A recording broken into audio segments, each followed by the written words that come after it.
आज हमारा टॉपिक है अम्लीय वर्षा। अम्लीय वर्षा का दुष्परिणाम क्या है, अम्लीय वर्षा होता कैसे है और इसके क्या क्या साइड इफेक्ट हैं। मतलब हमारे नॉर्मल लाइफ पे क्या इफेक्ट डालते हैं, ठीक है, पर्यावरण पे क्या इफेक्ट डालते हैं।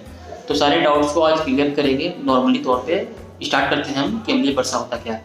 तो देखिए, बात ऐसा है कि अम्लीय वर्षा होने की वजह से बहुत सारे प्रॉब्लम रिलीज हो रही है। सबसे पहले देखिए, कल कारखानों से SO2 निकल रही है, ठीक है। बादल में एक्चुअली है जो HO2 पहले से होता है। तो HO2 बादल में होता है, HO2 बादल में होता है, SO2 और कल कारखानों से निकले। तो दोनों के साथ अभी क्या करके सल्फर डाइऑक्साइड बनाते। सल्फर डाइऑक्साइड बोलने का तात्पर्य है कि जस्ट लाइक एक तेजाब, जब हमारे वो बॉडी पे पड़ेंगे तो तेजाब की तरह होते हैं। मतलब समझो आप तो तेजाब ही है। तो आप तेजाब तो पहले से आप वाकिफ हो, वो तेजाब कैसा होता है। जब नॉर्मल भी तेजाब हमारे बॉडी पे पड़ते हैं तो देखते हो आपकी बॉडी को जला देता है, काला टाइप का कर देता है, रेड टाइप का कर देता है। तो आप समझो कि बादल मतलब वर्षा के रूप में जहाँ तहाँ एसिडिक रेन होना स्टार्ट हो जाएगा। तो उसका क्या क्या परिणाम हमारे ऊपर पड़ेगा, बहुत सारे साइड इफेक्ट देखने को मिल जाएंगे, ठीक है। तो सारे टॉपिक्स पर डिस्कशन करेंगे और अच्छे तरीके से क्लियर कर लेंगे। तो स्टार्ट करते हैं अम्लीय वर्षा, ठीक है। बहुत सारे आज के टाइम में क्या है ना कि इंडस्ट्रीज लगते जा रहे हैं, कल कारखाने आज के टाइम में इतने बढ़ते जा रहे हैं कि लोग इन्वायरमेंट पे ध्यान नहीं दे रहे हैं कि लोगों को रहना कहाँ है, ठीक है, कल कारखाने कहाँ लगाना है। पहले इसकी कमी है, मेन जनसंख्या विस्फोट। जनसंख्या अत्यधिक मात्रा में बढ़ती जा रही है, लोग अपने जनसंख्या में कंट्रोल कर नहीं रहे, तो लोग रहेंगे कहाँ, धरती पे ही। उसके साथ साथ ही हमारे बहुत सारे टॉपिकों पे काम चल रहा है, मतलब कल कारखाना भी लगाना है, ठीक है, लोगों को रोजगार भी देना है। तो लोग क्या कर रहे हैं कि जहाँ पे लोग रह रहे हैं, ठीक है, पहले पेड़ पौधा बहुत अत्यधिक मात्रा में धरती पे थी, तो लोग पेड़ पौधे की कटाई करके वहाँ भी इंडस्ट्रीज एरिया डालते जा रहे हैं। तो प्रॉब्लम सब सारे प्रॉब्लम हम ही लोग को फेस करना है ना। वहाँ जब इंडस्ट्रीज एरिया लगेगी, कल कारखाने लगेंगे, तो उसके साथ साथ परिवहन की भी भार बढ़ेगी, धरती पे बढ़ेगी। इजी सी टॉपिक है कि परिवहन का जरूरत पड़ेगा ही। मतलब कारखाना लगता है तो ट्रांसपोर्टेशन के लिए क्या करेंगे लोग, माल को अपने सिर पर ढोके नहीं ले जाएंगे, उसके लिए परिवहन की भी आवश्यकता पड़ेगी। तो जब परिवहन आएगी तो परिवहन से भी अपना क्या है ना कि उससे भी NO2 गैस निकलता है।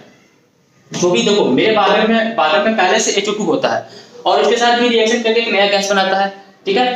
तो जब ये बादल के साथ रिएक्शन करके बनाएगा तो वो भी एसिडिक रेन के अंतर्गत ही आएगा। तो जब एसिडिक रेन होंगे तो उसके बहुत सारे दुष्परिणाम देखने को मिलेंगे।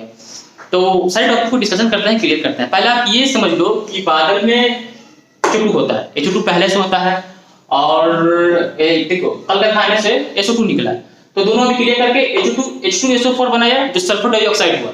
मतलब आपको कभी पूछ सकता है एसिडिक रेन में दो गैसों का जो मिश्रण होता है वो दो गैस कौन कौन सा है।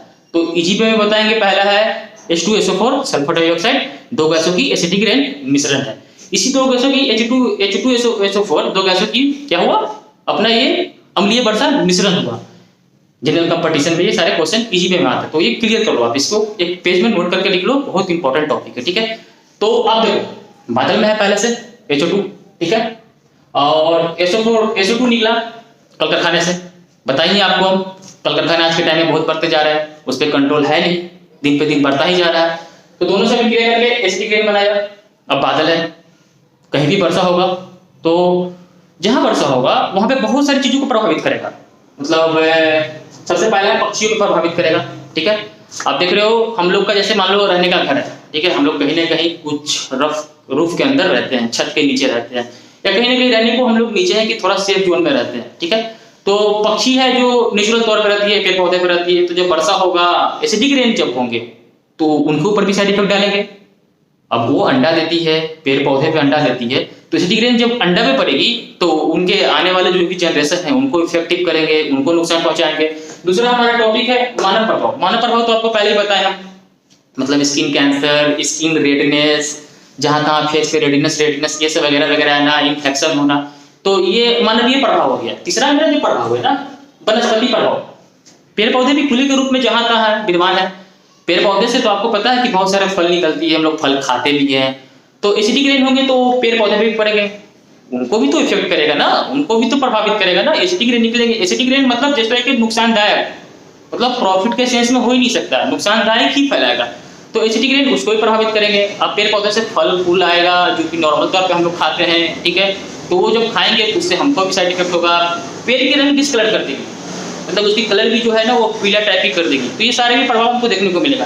तो अब देखो मतलब बारिश हुआ, ठीक है, बारिश होने के साथ साथ वनस्पति पेड़ पौधे ने प्रभावित किया, पेड़ पौधा डिस्कलर हुआ, साथ ही साथ रिवर को भी प्रभावित करेगा। नदी है ना, पानी कहाँ जाएगा? अभी एसिडिक रेन हुआ तो वर्षा कुछ तो नदी के माध्यम में भी रहेंगे, तो नदी में भी बहुत सारे जानवर रह जाए, ठीक है, जलीय जंतु हो गया, मछली हो गए, तो मछली के भी रिस्पिरेटरी सिस्टम श्वसन प्रक्रिया को प्रभावित करेगा, ठीक है। उसके साथ साथ हमारी मिट्टी है, मिट्टी की उर्वरक शक्ति को खराब करेगा, उर्वरक शक्ति उसका बचेगा या एसिडिक रेन से खराब हो जाएगा, तो उपजाऊ रहेगी नहीं। जब फसल ही उपजाऊ नहीं होगा तो एसिडिक रेन यहाँ भी अपनी प्रभाव डाले, ठीक है। इतने सारे टॉपिक क्लियर हो गए आपके। तो देखो आपका प्रभाव, देखो पक्षी का प्रभाव बता दिया आपको, क्लियर है। मानवीय प्रभाव भी समझा दिया आपको हम कि मानव को प्रॉब्लम होगा, स्किन कैंसर छोटा बच्चे में देखने को ज्यादा मिलता है, ठीक है ना, क्योंकि देखो हम लोग जब एडल्ट हो जाते हैं, बड़े तो हमारी इम्यूनिटी सिस्टम थोड़ी स्ट्रांग हो जाती है, कोई भी बाहरी वातावरण से बैक्टीरिया वायरस से लड़ने की क्षमता हमारी बॉडी की बढ़ जाती है। लेकिन छोटा बच्चे हैं जिनकी इम्यूनिटी सिस्टम स्ट्रांग नहीं है, उनको ज्यादा ये चीज प्रभावित करेगा, ठीक है। तो अपना थर्ड पॉइंट है वनस्पति प्रभाव। वनस्पति प्रभाव भी बता दिया आपको, क्लियर है कि जब वो एसिडिक रेन होगा, पेड़ पौधे में पड़ेगा तो उनकी विरंग डिस्कलर कर देंगे, ठीक है। तो अपना देखो इसका रोकथाम कैसे है, रोकथाम पे डिस्कशन करेंगे हम। तो सबसे पहले अपना जो भी है पुराने जीवाश्म ईंधन, आप समझ रहे हो, पुराने जीवाश्म ईंधन जो कोयला से चल रहे हैं, ठीक है, उस पर सबसे पहले तो सरकार को उसको रोक लगाना चाहिए। आप उसको किसी चीज में कन्वर्ट करो, आप किसी और तरीके से बताओ उनको काम करने को कि आप इसको चेंज करके इस तरीके के ये टॉपिक पे काम करो, ठीक है। आप नई मशीनरी का उपयोग करने को उनको बताओ। पुराने टॉपिक पे जो भी कोयला वाले जो होता है, देखो आप पहले के टाइम में देखो जो ट्रेन वेरेन चलता था कोयला से चलता था, तो कोयला से भी तो धुआं निकला ना, जो भी हमारे एनवायरमेंट को बहुत नुकसान पहुंचा। आप देखे होगा जल छैया में ट्रेन चलता था ना, तो उससे भी कोयला की धुआं निकलती थी, तो भी अपने को प्रभावित करता था, ठीक है। तो अभी टाइम के इलेक्ट्रॉनिक्स ट्रेन आ गए, ठीक है। तो आप पुराने जीवाश्म ईंधन को उपयोग को रोक दो, ठीक है, विद्युत संयंत्र में बदलो, ठीक है, उसको विद्युत संयंत्र में बदलो, तब वो कंट्रोल हो पाएंगे। और सार्वजनिक परिवहन का उपयोग आप दिल्ली में देखे होंगे, ऑड इवन वाला, ठीक है ना।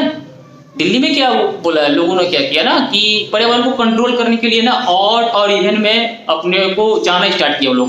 मतलब मान लो फैमिली में किसी के पास 4-5 बाइक है। आज के टाइम में देखो क्या हो रहा है कि सभी लोगों के पास गाड़ी है प्रॉपर तरीके से, मतलब एक घर में 5 फैमिली मेंबर्स है तो पांचों के पास बाइक होना या स्कूटी होना या 4 व्हीलर होना कंपलसरी हो गया। तो आप क्या करो आज के टाइम में कि शेयर करो, मतलब उसके साथ मान लो फ्रेंड जा रहे हैं आपकी सेम ऑफिस में काम करते, उनके साथ आप बाइक शेयर कर लो, 2 व्हीलर शेयर कर लो, 4 व्हीलर शेयर कर लो। इससे क्या होंगे ना, हमारी इन्वायरमेंट पहली बात तो शुद्ध हो जाएगी, ठीक है, ओजोन परत को भी नुकसान नहीं पहुंचेगा, साथ ही साथ एसिडिक रेन होने के चांसेस बहुत कम हो जाएगी। तो हम लोग आज के टाइम में क्या करते हैं, सारे लोग हैं, जितने भी लोग हैं सब लोग अपने तरीके से प्रॉपर तरीके से बाइक रख रहे हैं या 2 व्हीलर या 4 व्हीलर, मतलब जितने लोग हैं सब रख रहे हैं। तो आप जितना हो सके कोशिश करो कि सार्वजनिक वाहनों का उपयोग करो, ठीक है, मतलब वाहन पे कंट्रोल कर लो, सार्वजनिक वाहन ही यूज करो, ठीक है ना।